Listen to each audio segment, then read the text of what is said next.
ఓం శ్రీ మాత్రే నమః.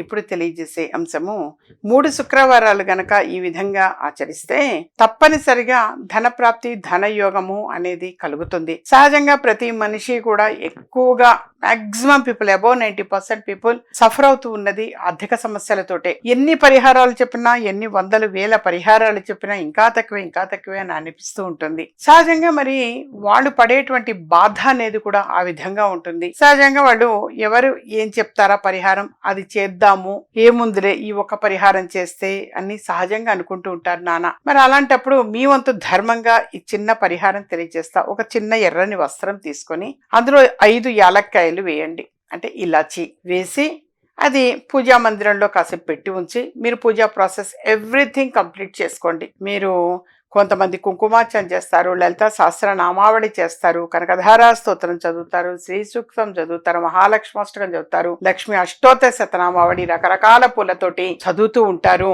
అంటే సహజంగా వాళ్ళకి అట్లా అనిపిస్తుంది. ఆ హ్యాపీనెస్ అనేది కూడా ఆ విధంగా ఉంటుంది. మనం చక్కగా అలంకరించి మీరు పూజా మందిరం మొత్తం కూడా మంచిగా పూలతో అలంకరించి చేసి మీరు ఒక ధూపం అనేది వెలిగించటం, దీపారాధన అనేది చేస్తుంటే మనసు ఆహ్లాదంగా ఉంటుంది. యథార్థంగా చూస్తేనే ప్రశాంతంగా ఉంటుంది. అందుకని ఆ విధంగా చేయండి. చక్కగా దీపారాధన ముందు చేసి పెట్టుకోండి. ఒక 5 ఒత్తులు వేయండి, దీపారాధన అనేది చేయండి. అంటే సహజంగా మీరు నిత్యం 3 ఒత్తులు చేయటం అలవాటు ఉన్నా శుక్రవారం నాడు మాత్రం 5 ఒత్తులతో దీపారాధన చేయటం అనేది చాలా మంచిది నాన్న. ఆ విధంగా దీపారాధన అనేది చేసి మీరు ఆవు నెయ్యి అయినా వేయచ్చు, నువ్వుల నూనె అయినా వేయవచ్చు. ఇదే కంపల్సరీ అనేమి కాదు. ఆ విధంగా చేసి చక్కగా ఒక ఎర్రని వస్త్రంలో 5 యాలక్కాయలు పెట్టి ఉంచి మీరు పూజా ప్రాసెస్ చక్కగా చేసుకోండి నాన్న. ధనం సొంతం అవ్వాలి అని చెప్పేసి, అంటే సమృద్ధిగా ఉండాలి, ఖర్చులు తగ్గాలి, డబ్బు రావాలి అని అంటే ఎక్కడి నుంచి వస్తుంది నాన్న? మనకి ఇప్పుడు మీ శాలరీ ఇంత ఉంది అంటే అది అంతే ఉంటుంది, లేదా పెరిగే టైం వస్తేనే వాస్తవంగా అది పెరుగుతుంది. సహజంగా మనకి ఇంత జీతం పెరిగింది అని అంటే సహజంగా ఎవరికైనా సాధారణ అంతకంటే ఎక్కువ ఖర్చులు వస్తున్నాయమ్మా అంటారు. అలాంటప్పుడు ఏమవ్వాలి? ఖర్చులు తగ్గాలి. మీకు ధన సంపాదన అనేది వస్తుంది, డబ్బు చేతికి అందుతుంది, ఆకస్మిక ధన ప్రాప్తి కలుగుతుంది అంటే ఎక్కడి నుంచి వస్తాయి, ఎందుకు వస్తాయి? మనకి ఖర్చులు తగ్గిన నాడే వస్తుంది. ఇదే బిజినెస్ పీపుల్ అనుకోండి, సహజంగా బిజినెస్ అనేది ఒక రోజు తక్కువ ఉండొచ్చు, ఒక రోజు ఎక్కువ ఉండొచ్చు.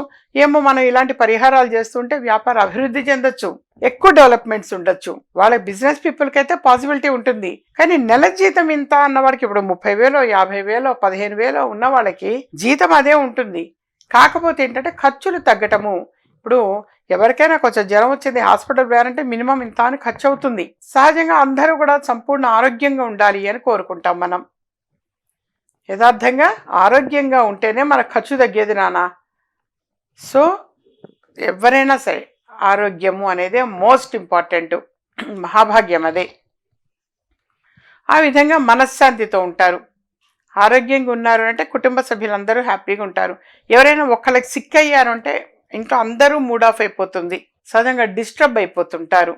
ఇక్కడ తగ్గుతుందేమో అక్కడ తగ్గుతుందేమో అని చెప్పేసి ఒకళ్ళు ఎవరో తెలిసిన వాళ్ళు వచ్చి ఆ హాస్పిటల్ వాళ్ళైతే బాగా తగ్గిస్తారంటారు, లేదా ఇంకో హాస్పిటల్ వాళ్ళు బాగా తగ్గిస్తారంటారు, లేదా ఆ డాక్టర్ దగ్గరికి వెళ్ళండి బాగా తగ్గుతుందంట. సహజం ఇది. సో అనవసరమైన ఖర్చు అనేది వస్తుంది. ఎప్పుడు సంపూర్ణ ఆరోగ్యంగా ఉండాలి అని కోరుకోవాలి నాన్న. సరే, ఏది ఏమైనా ఒక ఎర్రని వస్త్రంలో 5 యాలక్కాయలు అనేవి పెట్టించి ఈ పూజా ప్రాసెస్ ఎవ్రీథింగ్ కంప్లీట్ అయిపోయిన తర్వాత ఏది నైవేద్యం, ఇప్పుడు పాయసం చేస్తారు కొంతమంది, లేదా ఇంకోటి చేస్తారు పరమాన్నము. అలా ఒకవేళ మేము చేయలేకపోతున్నాను కుదరట్లేదు అనుకుంటే ఒక చిన్న బెల్లం ముక్కైనా నైవేద్యం పెట్టండి, లేదా ఒక పండు నైవేద్యం పెట్టండి. పండు అని అంటే ఒక 2 అరటిపళ్ళు, ఒక అరటిపండు అని అంటే ఇప్పుడు ఇంట్లో ఒక డజన్ అరటిపళ్ళు తెచ్చుంచారు అంటే అందులో నుంచి తీసి 2 అరటిపళ్ళు అనేది పెట్టచ్చు. కానీ అంతకు మునుపు మీరు ఎవరైనా 1 2 పళ్ళు తినడానికి తీసుకొని మిగిలిన దాంట్లోంచి 1 2 అరటిపళ్ళు పెట్టడం అనేది కరెక్ట్ కాదు. దేవుడికి నైవేద్యం అన్నప్పుడు ఆ గుత్తిలో నుంచి కొన్ని ముందు పక్కన పెట్టుకోవాలి, మిగతావి తినాలి. ఈ తినటానికి అందులోంచే పండు తీసుకొని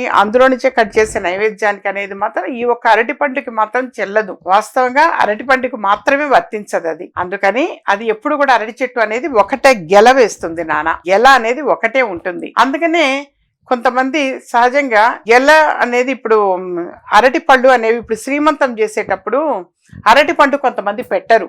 అంటే అది ఒకటే గెల వేస్తుందని పెట్టరు. అంటే దానికి గల కారణం అది మా పెద్దవాళ్ళు తెలియజేస్తుంది. కానీ అరటి పండుని కొంతమంది పెట్టరు, గుత్తులు ఎక్కువే ఉంటాయి కానీ ఒకటే గెల వేస్తుంది అన్న సెన్స్ తోటి పెట్టరు. మిగతా అన్ని పండు పెడతారు. నల్ల గింజ లేని ప్రతి పండు పెట్టచ్చు, గింజ నలుపు ఉండకూడదు. అంటే సందర్భం వచ్చిందని తెలియజేశాను సుమా. అరటి పండు మాత్రం ఆ విధంగా మెయింటైన్ చేయాలి. సరే ఏ పండైనా సరే నైవేద్యం పెట్టచ్చు, లేదా పాలు పంచదార పెట్టచ్చు. సరే ఈ విధంగా నైవేద్యం పెట్టి హారతి ఇచ్చిన తర్వాత మీరు చేయాల్సింది, ఆ ఎరుపు రంగు గుడ్డ ఉంది కదా, ఆ 5 యాలకులు వేసినటువంటి అది చిన్న మూట వస్తుంది, మూట కట్టండి. కట్టి దిండు కింద పెట్టుకోండి. దిండు కింద పెట్టుకోవడం అంటే ఎవరు పెట్టుకోవాలి? గృహ యజమాని, సంపాదనా పరులు ఎవరైతే ఉన్నారో వాళ్ళు ఆ యజమాని దిండు కింద పెట్టండి. ఖర్చులు అనేవి తగ్గుతాయి. దీనివల్ల ఏమవుతుందనంటే ఖర్చులు తగ్గుతాయి. ఇదేమి నా భర్త నమ్మడమ్మా పెట్టకూడదు, తెలియకుండా పెట్టాలి, ఇది తెలియకుండా దొంగతనంగా పెట్టవలసినంత ఏమీ కాదు, చెప్పే పెట్టచ్చు. ఇదేమీ పెద్ద అపరాధం ఏమీ కాదు. అంత తప్పైతే మీరేమీ చెయ్యరు. మీరు ఎప్పుడు కుటుంబం కోసమే పాటుపడతారు. ప్రతి స్త్రీ కూడా కుటుంబం కోసమే ఆరాటపడేది. భర్త బాగుండాలి, పిల్లలు బాగుండాలి అని చెప్పి కోరుకుంటూనే చేసేది. కాబట్టి నిర్భయంగా పెట్టచ్చు. అది పెట్టి ఆ మరుసటి రోజు శనివారము ఏదైనా ఒక పారే నీటిలో వదిలేసేయండి, పారే నీటిలో వేయండి ఆ మూట. ఈ విధంగా 3 శుక్రవారాల పాటు చేయండి. మన వంతు ధర్మంగా మన ప్రయత్నం మనం చేస్తూ ఉంటాము. ఏమో ఏ విధంగా అయినా కలిసి వస్తుంది. తప్పనిసరిగా ఖర్చులు తగ్గినయ్యి అంటే చాలు ప్రధానంగా. సో ఈ విధంగా ఆచరించడానికి ప్రయత్నం చేయండి నాన్న, డెఫినెట్ గా కలిసి వస్తుంది. 3 శుక్రవారాలు నమ్మకంగా ఈ విధంగా ఆచరించడానికి ప్రయత్నం చేయండి. ఉదయం పూట పూజ చేసినప్పుడు. మళ్ళీ దిండు కింద ఏ టైం అప్పుడు పెట్టాలి మీరేం సందేహాలు వద్దు. మీకు ఏ సమయానికైనా సరే అది ఆ దిండు కింద పెట్టవచ్చు. పూజ అయిపోయిన వెంటనే పెట్టచ్చు, సాయంత్రం పూట పెట్టవచ్చు, పడుకునే ముందైనా పెట్టచ్చు. మరుసటి రోజు ఉదయం తీసి పారే నీటిలో వదిలేయండి. ఈ విధంగా 3 శుక్రవారాల పాటు ఆచరించండి. డెఫినెట్ గా ఒక మేలు అనేది జరుగుతుంది.